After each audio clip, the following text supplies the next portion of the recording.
واعتصموا بحبل اللہ، اللہ کی رسی کو مضبوطی سے پکڑو۔ اللہ کی رسی یہ ہے، یہ اللہ کی رسی ہے، اس کا ایک سرا اور ایک طرف اس کا اللہ کے ہاتھ میں ہے۔ حبل اللہ، اللہ کی رسی۔ حضرت عبداللہ بن مسعود فرماتے ہیں کہ حبل اللہ ہوا کتاب اللہ المتین، اللہ کی مضبوط کتاب، الممدود من السماء الی الارض، آسمان سے لے کر کے زمین تک یہ اللہ کی رسی ہے۔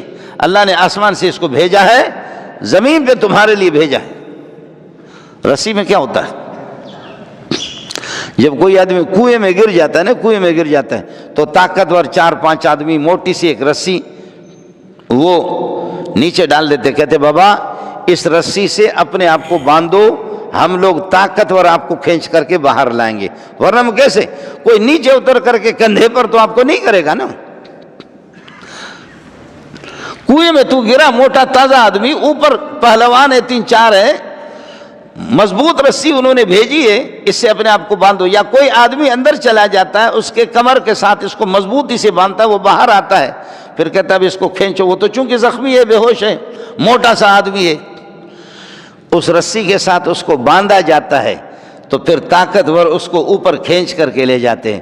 رسی یہ ہے، یہ دنیا کے جس جہنم میں اور اب مبتلا ہوں، دنیا کی جن خرافات کے اندر میں اور آپ مبتلا ہوں، دنیا کی جن عیاشیوں کے اندر میں اور آپ ہم لوگ لگے ہوئی ہیں، دنیا کی جن عیاشیوں میں، یہ عیاشیاں ایک جہنم ہے، اس کے ساتھ اپنے آپ کو باندھو۔ آپ جو ہے نا خرافات میں، عیاشیوں میں، بے دینی میں، معصیت میں آپ گھرے ہوئے، اس رسی کو پکڑ لو، اس رسی کے ساتھ اپنے آپ کو باندھو، طاقت اور اللہ کی ذات ہے، اوپر کھینچ کر کے جنت اوپر ہے، آپ کو جنت میں پہنچا دے گا۔ جنت لاہور میں نہیں ہے کہ مسلم لیگ کامیاب ہو جائے تو آپ کو دے دیں گے، جنت میاں والی میں نہیں ہے کہ مولانا عمران خان، حاجی عمران خان علیہ مال وفی معافی ولہ مال آپ کو دے دے۔ جنت نواب شاہ میں نہیں ہے کہ زرداری صاحب آپ کو عطا کر دے، نواب شاہ میں آپ کو دے دے، یا لاڑکانے میں۔ جنت ہے اوپر، تو فرماتے ہیں کہ رسی تو میں نے بھیجی ہے، آپ دنیا کے خرافات میں گر گئے، آپ دنیا کی عیاشیوں کے اندر مصروف ہیں، آپ دنیا کے اندر اس طرح منہمک ہے کہ مجھے بھلا بیٹھے۔ اس کا ایک واحد طریقہ یہ ہے کہ اس کو مضبوطی سے پکڑ لو، اس کو مضبوطی سے پکڑ لو۔ یقین کیجئے گا کہ جو بنیادی نظریات ہیں اللہ کے بارے میں، توحید کے بارے میں، اللہ کے صفات کے بارے میں کوئی اختلاف نہیں ہے۔ لوگ کہتے ہیں مولویوں کا اختلاف ہے، مولویوں کا اختلاف ہے، مولویوں، چھوٹے موٹے اختلافات ہیں، وہ اس کے لیے مولوی لوگ نہیں کریں گے تو کیا کریں گے؟ کھائیں گے کہاں سے کریں گے؟ اور چھوٹے موٹے اختلافات انہوں نے جاری رکھے ہیں، اگر مولوی اس کو نہیں کریں گے تو کیا کھائیں گے؟ اختلاف دین میں نہیں ہے، خرابی دین میں نہیں ہے، خرابی مولوی صاحب کے پیٹ میں ہے، سارا گند یہیں سے ہے۔ دنیا میں اختلاف نہیں ہوتا، دنیا میں اختلاف ہوتا ہے، لیکن لوگ کہتے ہیں کہ جی دیکھو اصل جو تاجر کون ہے اس کی بات مانی جائے گی۔ گاڑی میں یہ تار یہاں سے نکل چکی، اس کو ادھر جوڑنا ہے یا ادھر جوڑنا ہے، ڈرائیوروں کا آپس میں اس سلسلہ ہوتا ہے کہ فلاں خرابی ادھر لگا دو، دوسرا کہتے ہیں کہ جو ماہر ڈرائیور ہے، پرانا ڈرائیور ہے، اس کی بات مانی جائے۔ لیکن ایمان کے مسئلے میں لوگ اس طرح ایسی تکلیف برداشت نہیں کرتے کہ ہم دیکھیں گے کہ کون سا مولوی ماہر ہے، کون سا مولوی۔ آپ کے بہت سے اسکالر، بہت سے آپ کے اسکالر جو ٹیلی ویژن پر آتے ہیں اور اخباروں میں نمایاں ہیں اور حکومتوں کے پیالے چاٹتے ہیں، بخدا یہ قرآن کے زیر و زبر اگر آپ ہٹا دیں نا، وہ نہیں پڑھ سکتے اس کو۔ اب یہ زیر و زبر جو لگایا گیا نا، یہ تو ان پڑھ آدمی کے لیے، لیکن جو علماء ہیں اگر یہ زیر و زبر ہٹا دیں نا تو ہو بہو ایک ایک چیز آپ کو، آپ ہٹا دیں اس کے زیر و زبر، مجھے بھی دیکھ لیں، دکھا دیں۔ چونکہ عربی کی جو گرامر ہوتی ہے، جو سلسلہ ہوتا ہے، وہ تو پڑھ چکے ہوتے ہیں، ان کو تو پتہ ہوتا ہے، لیکن جو کچا ہی ہوگا اور ہے صرف وہ اردو تک محدود ہے، قرآن و سنت کو وہ جانتا نہیں، وہ تو یہی کرے گا۔ اس لیے واعتصموا بحبل اللہ، آپ کی اجتماعیت کو برقرار رکھنے کے لیے کہ سب کے ساتھ امت ایک ہو جائے۔ آپ دیکھیں نمازوں میں آپ فرماتے ہیں کہ ایک صف میں کھڑے ہو جاؤ اور سب کا رخ، حالانکہ قرآن میں آتا فَإِنَّمَا تُوَلُّوا فَثَمَّ وَجْهُ اللَّهِ، تم جس طرف اپنا رخ کرو اللہ تو اس طرف ہے، اللہ کا علم ہے، اللہ کی قدرت ہے، اللہ تمہاری نماز کو قبول کرتا ہے۔ چنانچہ بجلی چلی جائے رات کی تاریکی میں، اب لوگ آ گئے یہاں پر، پتہ نہیں ہے کہ امام صاحب کس طرف ہے، لوگ اپنے پوری توجہ کے ساتھ تحری کر کے کہ جی امام صاحب جو ہے نا، امام صاحب اس طرف ہے، جبکہ امام کو ادھر ہونا چاہیے، لیکن لوگ پوری اپنی طاقت اور جہاں تک ہو سکے انہوں نے اجتہاد کر کے اس طرف امام کی طرف رخ کر دیا، اور کچھ نے آخری وہ بات سمجھ رہے کہ جی قبلہ اس طرف ہے، اب جب کہ بتی ہے ہی نہیں ہے، تو جس طرف بھی ان کا رخ ہوگا نماز ان کی ہو جائے گی۔ سب کو سبحان اللہ۔ یہ غیر اختیاری حالت میں، یا آپ کی سواری، آپ سواری پر سوار ہو گئے، اس وقت سواری کا رخ نفل پڑھنے کی اجازت ہے، سواری پر فرض پڑھنے کی اجازت نہیں ہے، نفل پڑھ سکتے ہیں۔ آپ کا گدھا ہے، گھوڑا ہے، اس پر آپ نماز پڑھ سکتے ہیں۔ اب آپ کا رخ قبلے کی طرف تھا، لیکن گدھا تو گدھا ہی ہوتا ہے آپ نماز پڑھ رہے اور گدھے نے لانڈی کی طرف رخ کر دیا، یا گدھے نے واٹر پمپ کی طرف، یہ کہ واٹر بورڈ کی طرف رخ کر لیا، نماز آپ کی ہو جائے گی۔ سب کو سبحان اللہ۔ اللہ تو ہر طرف ہے، لہذا کوئی بلوچستان کی طرف رخ کرے، حیدرآباد کی طرف رخ کرے، ادھر سمندر کی طرف رخ کرے، لیکن کہ آپ کو ایک رکھنا ہے، آپ کی سوچ بھی ایک ہو اور آپ کے اتفاق کو برقرار رکھنا ہے، اس میں تمہاری کامیابی ہے۔ اس لیے فرمایا کہ اب سارے کے سارے اپنا رخ قبلے کی طرف کر دو، سارے اپنے رخ قبلے کی طرف جب آپ کا رخ ہوگا سوچ بھی ایک ہوگی، اور صف کے اندر برابر رہنا، صف میں اگر کوئی آگے ہے کوئی پیچھے، فرمایا اس کا اثر تمہارے دلوں پر ہوگا۔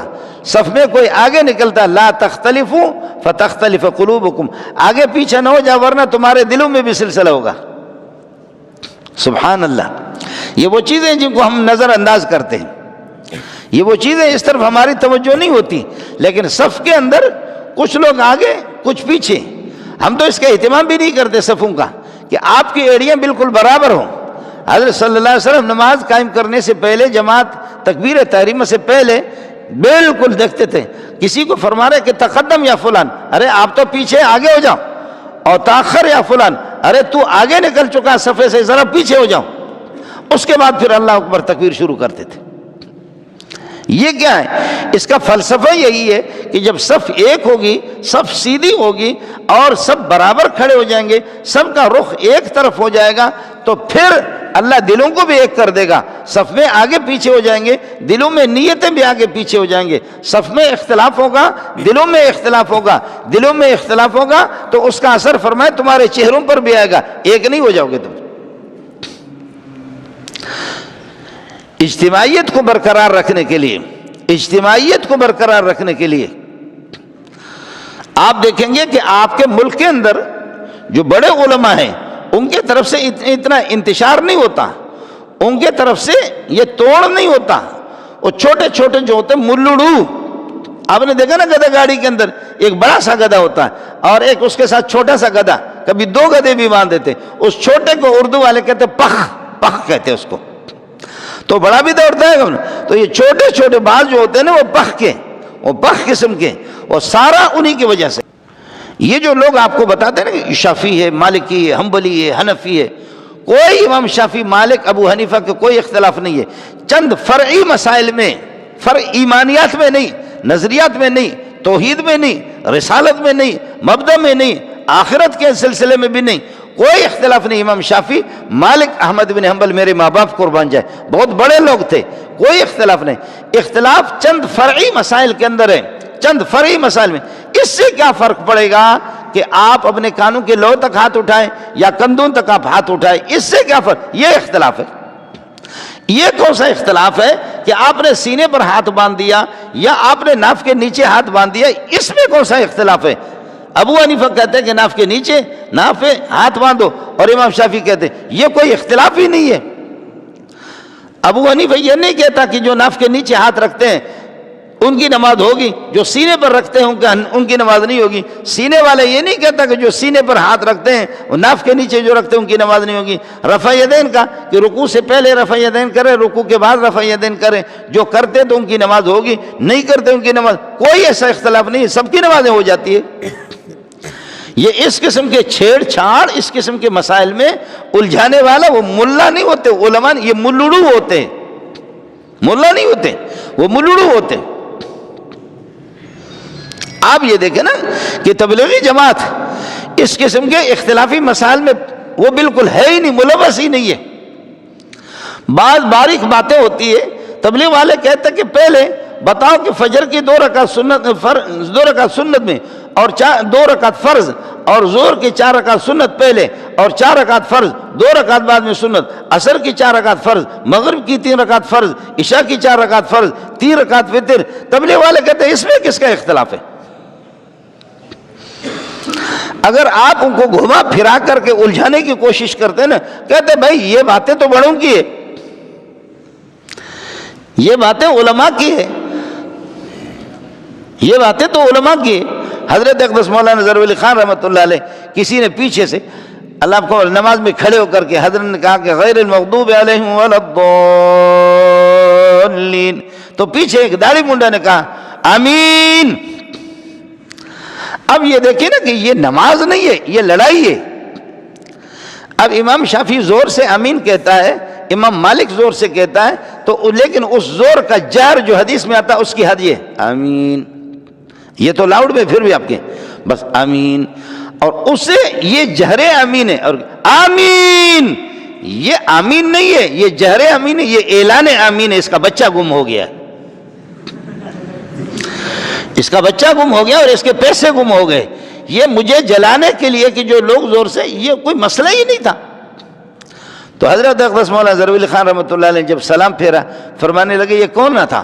ایک بندہ کھڑا ہو گیا کہ جی میں تھا۔ کہا یہ کیا کر رہے ہیں؟ کہا سنت پر عمل کر رہا ہوں۔ کہ کہاں سے یہ آپ نے یہ تو جہر آمین تو سنت ہے۔ وہ امام شافعی مالک احمد بن حنبل کہتے ہیں جہر آمین، آپ نے جہرن آمین تو نہیں کہی، آپ نے تو اعلان آمین کیا، آپ نے تو اعلان کیا۔ یہ آپ نے کہاں سے لایا؟ کہ لیں مکہ مدینے سے میں نے لایا، یہ مکہ مدینے سے۔ کہنے لگے مکہ مدینے والے ایسے بے غیرت، آپ کو انہوں نے کوئی داڑھی بھی نہیں، شلوار بھی نہیں، پہنے ہوئے پتلون، لگایا ٹائی، پہنا ہوا پتلون ہے، لگا ہوا ٹائی، شلوار بھی نہیں، داڑھی بھی نہیں، اور وہاں سے سنت لے کر کے الو کا پٹا آیا ہوا ہے، شلوار بھی نہیں، قمیص بھی نہیں، ٹائی عیسائیوں کا لگایا۔ مکہ مدینہ والوں نے یہ نہیں کہا کہ یہ عیسائیت ہے، یہ نصرانیت ہے، یہ حرام ہے، یہ اس کو سمجھائے نہیں۔ اور فتنے کے لیے مکہ مدینہ والوں پر جھوٹ بول کر کے، وہاں لاکھوں کا مجمع ہوتا ہے تو اگر آواز اونچی ہو جاتے تو لاکھوں انسان ہیں، لیکن ایک آدمی آمین، یہ آمین تو جہرن نہیں ہے، یہ اعلان آمین ہے۔ یہ تو آپ اعلان آمین کر رہے ہیں نا۔ اس لیے گزارش یہ ہے کہ یہ عذر لنگ ہے کہ ہم اس قسم کے عذر لنگ پیش کرتے ہیں کہ بھئی مولوی میں اختلاف ہے۔ جو صحیح علماء ہے، ماہر علماء ہے، کامل علماء ہے، مضبوط علم کے مالک ہے، ان میں کوئی اختلاف نہیں ہے۔ امام شافعی، مالک، ابو حنیفہ میں کوئی اختلاف نہیں ہے۔ چند فرعی مسائل میں، ایمانیات میں سے کسی کے اختلاف، بدعتی ملا کے ساتھ نظریات میں اختلاف ہے، رافضی کے ساتھ نظریات میں اختلاف ہے، یہودی کے ساتھ نظریات میں اختلاف ہے، نصارہ کے ساتھ، بدھ مت اور مجوسیوں کے ساتھ نظریاتی اختلاف ہے۔ اور یہ آیا ہے الحمدللہ مسلمانوں میں، اس میں جو بنیادی عقائد ہے اس میں کوئی کسی قسم کا اختلاف نہیں ہے۔ وَاعْتَصِمُوا بِحَبْلِ اللَّهِ، اللہ کی رسی کو مضبوطی سے پکڑو، بِحَبْلِ اللَّهِ جَمِيعًا، مل کر کے، وَلَا تَفَرَّقُوا، اور آپس میں فرقہ بازی نہ کرو۔ آپ 4 رکعت نماز پڑھ رہے،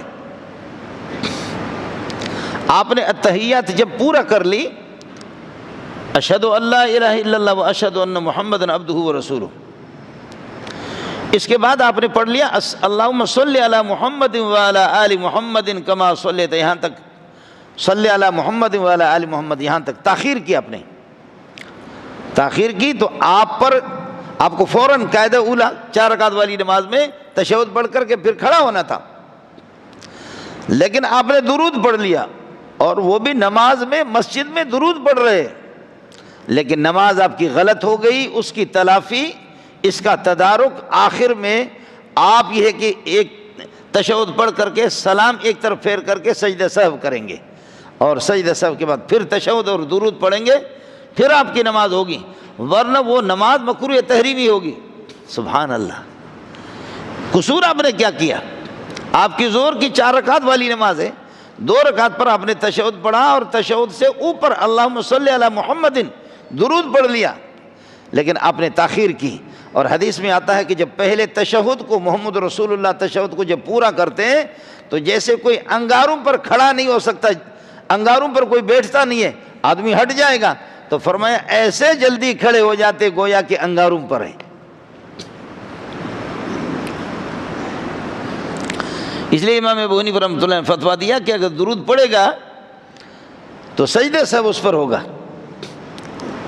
ہمارے بزرگ ایک واقعہ لکھتے ہیں کہ امام ابو حنیفہ رحمۃ اللہ علیہ نے خواب میں دیکھا رسول پاک صلی اللہ علیہ وسلم نے آپ سے پوچھا کہ ابو حنیفہ اس نے 4 رکعت والی نماز میں پہلی رکعت میں اتحیات پڑھ لیا، اتحیات کے اوپر درود اگر پڑھ لیا اور آپ کہتے ہیں سجدہ سب ہوگا، تو آپ نے کہاں سے یہ سجدہ سب کا مسئلہ نکالا؟ تو ابو حنیفہ رحمۃ اللہ نے فرمایا کہ پیارے، میں نے آپ کی حدیثوں میں آپ کے ارشادات میں یہ پڑھا ہے کہ محمد جب پہلے تشہد کو پورا کرتے تو ایسے جلدی کھڑے ہو جاتے گویا کہ انگاروں پر ہے، جلدی ایسے کھڑے ہو جاتے۔ فرمایا کہ ہاں بالکل مسئلہ ٹھیک ہے، میں آپ کا امتحان لے رہا تھا، اصبت، آپ نے ٹھیک کہا ہے۔